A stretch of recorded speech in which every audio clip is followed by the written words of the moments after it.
Bagaimana cara berinvestasi dengan cerdas? Bagaimana The Intelligent Investor tetap berada di depan pasar? Bagaimana investor yang cerdas menghadapi inflasi? Bagaimana kamu tahu saham mana yang harus dibeli? Secara definisi, seorang investor adalah orang atau perusahaan yang menaruh modal dengan harapan menerima keuntungan finansial. Investor mengandalkan instrumen keuangan yang berbeda untuk mendapatkan return rate dan mencapai objektif penting dalam keuangan seperti membangun tabungan pensiun, mendanai pendidikan perguruan tinggi, atau sekadar mengumpulkan kekayaan tambahan dari waktu ke waktu. Investasi biasanya merupakan aset yang dibeli setelah penelitian yang cermat untuk menghasilkan keuntungan yang meningkat di masa depan. Berinvestasi sangat sederhana jika kamu meluangkan waktu untuk mempelajarinya.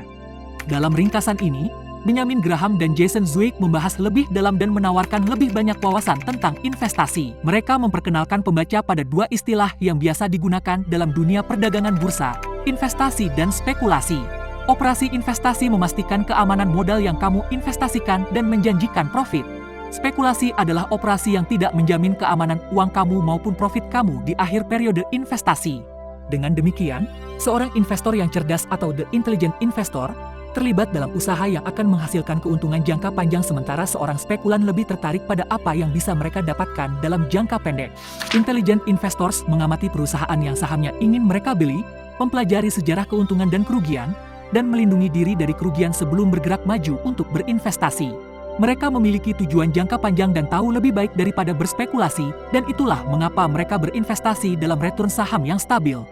The Intelligent Investor atau investor yang cerdas adalah orang yang mengambil keputusan berdasarkan penelitian yang cukup agar tidak mengalami kerugian. Berinvestasi tampaknya merupakan hal yang masuk akal untuk dilakukan bagi setiap individu yang ingin membangun dan mempertahankan kekayaan. Tetapi bursa saham, Wall Street, lebih diuntungkan dari spekulasi. Mereka melakukan ini dengan mengecilkan investasi sebagai sarana menghasilkan kekayaan. Spekulan cenderung membuat keputusan terburu-buru dan mencoba taktik yang berhasil baru-baru ini.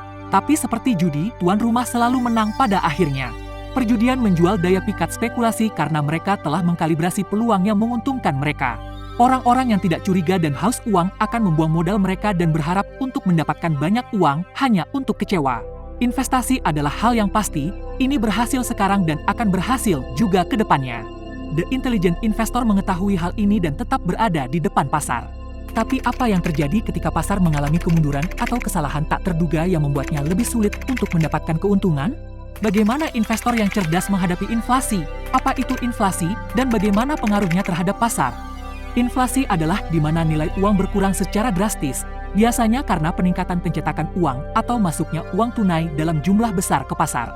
Kejadian ini memengaruhi pasar secara signifikan karena saham apapun yang kamu beli akan berkurang nilainya, dan kamu memiliki saham dengan nilai moneter yang buruk. Bagaimana kamu bertahan dari inflasi sebagai investor? Nasihat yang jelas adalah membeli lebih banyak saham, berinvestasi lebih banyak dalam saham dalam nilainya rendah, sehingga ketika pasar pulih, kamu akan menjualnya dengan nilai moneter yang lebih tinggi.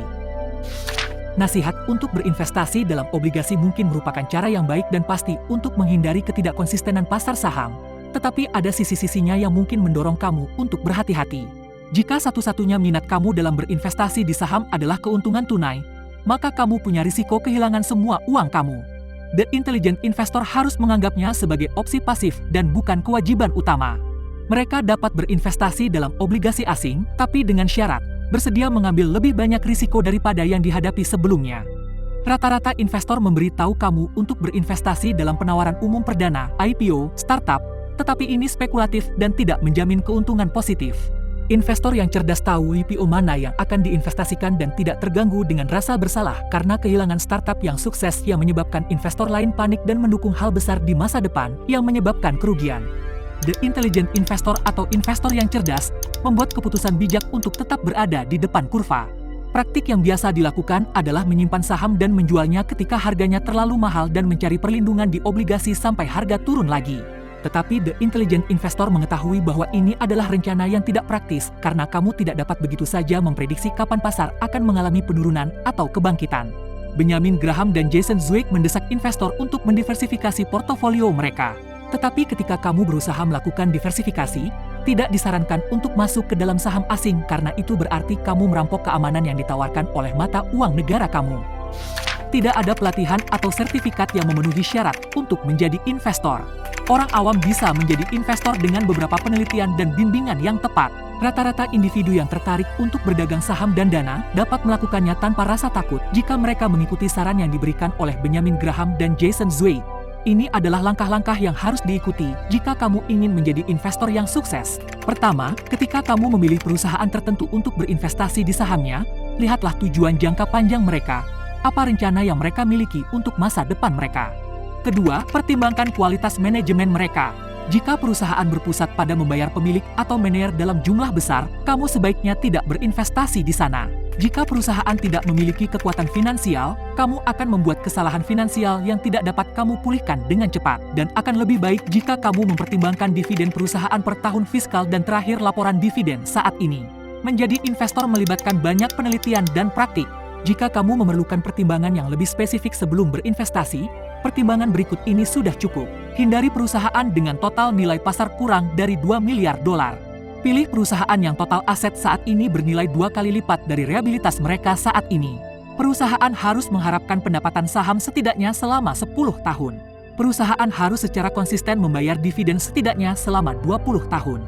Harus ada peningkatan minimal sepertiga laba per saham dalam 10 tahun terakhir. Harga saham perusahaan tidak boleh lebih dari 15 kali laba 3 tahun terakhir. Dengan alat ini, orang awam dapat menavigasi perairan pasar saham yang tidak pasti dan dengan pendekatan defensif, menghasilkan keuntungan maksimal dan meminimalkan risiko. Ada 2 jenis investor yang akan kita bahas dalam bab ini, investor giat dan investor awam atau investor defensif. Pedoman standar untuk memilih saham terbaik tidak akan cocok untuk investor yang tidak takut mengambil risiko besar. Ini si investor yang giat. Mereka harus menerapkan serangkaian tindakan baru yang melibatkan tingkat aktivitas investor ini. Berbeda dengan investor defensif awam, investor giat lebih terlibat dalam menjalankan portofolio mereka dan secara aktif memantau investasi yang mereka lakukan, secara berkala mengubah strateginya. Untuk investor giat, berikut adalah beberapa cara untuk mengamankan opsi saham yang paling menguntungkan. Langkah pertama adalah berlatih. Mereka dapat mulai dengan memantau pasar, memilih yang terbaik, terus memantau. Investor giat adalah investor yang cerdas dalam mengambil risiko. Sangat penting untuk memperhatikan kesehatan dan power perusahaan secara finansial. Dengan begitu, kamu bisa yakin untuk mendapat untung saat berinvestasi jangka panjang. Investor giat juga bisa mendapatkan obligasi konversi. Obligasi yang bisa dikonversi menjadi saham dan sekuritas lainnya. Jenis sekuritas ini menawarkan kepada pemegang opsi untuk mendiversifikasi portofolio mereka dan tempat berlindung untuk bersembunyi jika salah satu dari harga dana turun dan kehilangan nilainya. Saham konvertibel ini mengungguli saham biasa dan merupakan pilihan andal bagi investor giat yang tidak kecewa karena terjebak dengan opsi saham berkinerja buruk. Ini seperti menyalin dan melampaui pasar saat ini. Tetapi jika stok yang dicerminkannya tidak bagus, itu akan menjadi lebih buruk lagi. Efek pengganda ini merupakan salah satu kerugian dari memiliki obligasi konversi. Bagaimana kamu tahu saham mana yang harus dibeli? Benjamin Graham dan Jason Zweig melakukan perbandingan pada perusahaan yang serupa namun berbeda, dan mengidentifikasi mengapa dan bagaimana investor dapat tertarik untuk berinvestasi di dalamnya. Investor dapat tergerak untuk berinvestasi di saham perusahaan karena menarik emosi mereka. Slogan perusahaan atau iklan yang menarik mungkin membangkitkan perasaan menyenangkan, atau mereka mungkin mengasosiasikan nilai-nilai perusahaan dengan kenangan indah. Ini adalah langkah yang salah. Investor tidak boleh membiarkan sentimen membentuk alasan mereka untuk berinvestasi. Investor yang cerdas memilih kesepakatan terbaik dari banyak pilihan. Ada kecenderungan kita sebagai manusia untuk mengklaim telah menemukan pola pegangan di pasar karena beberapa tebakan yang beruntung. Patut dicatat bahwa ini salah dan dapat merugikan investor. Opini publik juga dapat membentuk atau mempengaruhi opini individu. Hanya karena sebuah perusahaan dipuji sebagai terobosan, tidak berarti demikian. Sebuah perusahaan tidak terkenal atau di media, banyak yang tidak menghasilkan keuntungan yang buruk. Lakukan penelitian kamu dan jangan diintimidasi oleh tekanan teman sebaya untuk membuat kesalahan. Investor yang cerdas harus menyadari bahwa analis pun bisa salah, dan mereka mungkin lebih baik mengambil kata-kata pemilik bisnis sebagai gantinya. Perusahaan tertentu menyatakan ketidakmampuan mereka untuk menghasilkan laba sekarang dan mengalami kesulitan melakukannya di masa depan juga. Jika kamu rajin mengamati pasar, tentu saja kamu akan melihat para pemainnya secara sekilas, tetapi lihatlah lebih dekat, angkanya bisa berbohong atau setidaknya menyesatkan. Penilaian awal sebuah perusahaan mungkin tidak benar-benar mencerminkan keberhasilannya yang sebenarnya. Dan itu bukan merupakan indikator bahwa perusahaan tersebut akan berhasil dalam 5 tahun ke depan. Pergilah ke perusahaan yang kurang glamor, yang menghasilkan pengembalian tetap, meskipun jumlahnya tidak miliaran, tetapi mereka sedang naik daun, dan mereka tidak terganggu. Kita bisa tarik kesimpulan pada buku The Intelligent Investor adalah bahwa investasi mungkin tampak seperti hambatan karena dividennya biasanya memakan waktu terlalu lama. Tetapi itu pasti lebih mending daripada membuang uang kamu pada skema cepat kaya. Peluang mendapatkan pengembalian yang baik atas spekulasi adalah 1:1 juta. Tetapi dengan investasi, modal yang kamu investasikan tetap tidak berubah dan keuntungan kamu menjadi benar. Untuk mengasah keterampilan kamu secara efektif sebagai investor, kamu harus mendekatinya dengan penuh perhatian dan keinginan kuat untuk belajar, serta kemauan untuk menerima nasihat para ahli. Semua orang bisa menjadi the intelligent investor. Jika kamu menggunakan keahlian kamu dengan benar, kamu pun bisa jadi the intelligent investor.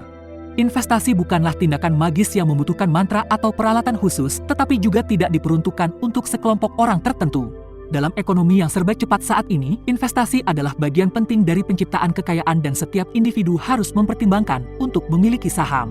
Meskipun ini mungkin tampak sebagai konsep yang terlalu rumit untuk dipikirkan, berinvestasi cukup mudah jika kamu bertekad dan berkomitmen untuk penelitian dan praktik.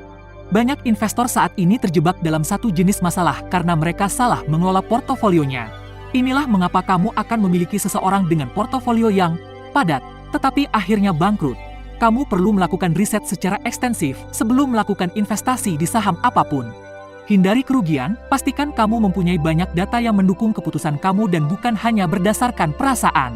Menjadi investor yang cerdas jauh dari sekadar berinvestasi atau meneliti. Investor adalah kemampuan untuk memilih saham yang menguntungkan, tahu kapan harus berinvestasi dan kapan harus menjual. Dari sini, apa yang bisa kita lakukan sekarang? Kita bisa lakukan ini. Jika kamu belum mempertimbangkan rencana dana pensiun yang matang, lihatlah saham dan obligasi yang dapat kamu investasikan hari ini. Kamu juga dapat meneliti saham yang ditawarkan oleh merek ternama dan beli saham di antara mereka yang sesuai untuk kamu. Apa yang kamu pelajari dari buku ini? Bagian apa favorit kamu? Jika kamu punya rekomendasi buku favorit kamu, boleh ya tulis di kolom komentar. Subscribe channel ini buat tambahin koleksi buku pengembangan diri kamu. Terima kasih ya.